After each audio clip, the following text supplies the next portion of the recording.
bringing you the news and information you need from the people making a difference. This is Comcast Newsmakers. You know, if you play the piano for one reason or another, my next guest is going to tune you into why you made the right choice. Hello, and thank you for spending some time with us. You're watching Comcast Newsmakers. I'm Carla Show-Lee. Joining me this hour is Rich Galassini. He's the piano professional, and today we're going to talk about playing the piano how it enriches academics. Thanks so much for joining us today, Rich. Nice to see you. It's a pleasure to be here. Thank you for having me. This is interesting because I know you say children who play musical instruments are brighter. Absolutely. Well, and I want to know why I'm so smart now. Well, we spoke a little bit before we started. You've played piano. Yes, I have. Well, playing piano, there have been an awful lot of studies. I'm just going to quote one or two. Research has shown that piano students are better equipped to comprehend math and science. Children who've played piano learn languages easier, exhibit better GPAs. There's so much research on this that I'll not possibly cover in a few minutes, but there are a few important things that parents should know, that people should know for themselves. Right. One is that abstract reasoning is something that occurs whenever, well, physicians use it when they're making a diagnosis in a disease. Architects use it when they're making building decisions or design decisions. A poet will use it. A composer uses it.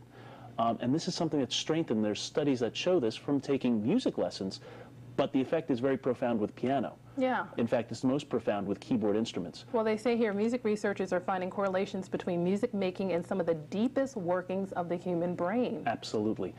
I don't pretend to understand the neurologic science behind it, but the brain paths that our brains use are very similar with abstract reasoning, very deep abstract reasoning, and playing music, particularly with piano. Okay. Now, you played piano yourself. Yes, I did.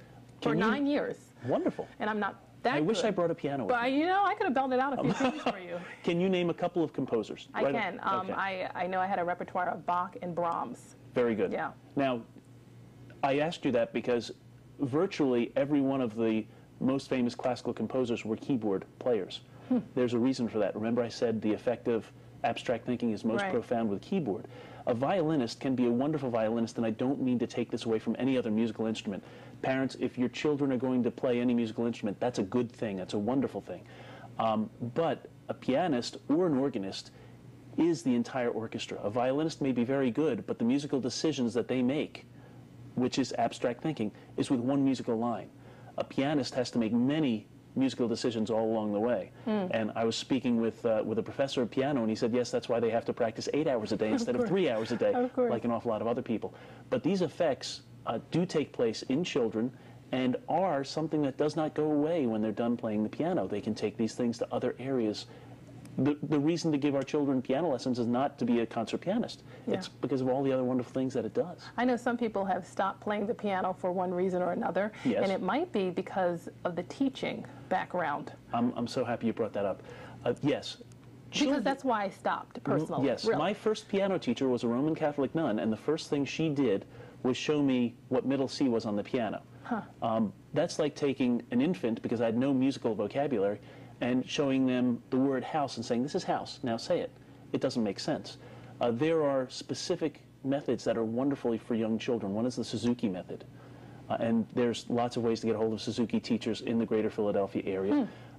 They have websites as well. What age group do you suggest a child start learning the piano? It depends on the child, but there are music readiness classes that are available for children as young as 2 years old. Actual piano lessons, depending on the child, anywhere from 3 to 6. And the earlier that we start, the better the development and more profound the effect will be. So the child should be the indicator, or the parent kind of be introducing it to the child? That's a wonderful question. It happens both ways. And I would say that a music preparatory class, there's music together. There's a lot of them in the Delaware Valley, and I'm happy to help if people have questions. Right, because I was never asked. I should have been asked. Right. No, I should continue playing. That's what I should have done. But thank you so much for enriching us about this. It's my pleasure. You tuned us into something very interesting. All right, Rich, nice to see you. Thank you. This hour's newsmaker has been Rich Galassini. He's the piano professional. I'm Carla Show-Lee. Thanks for watching.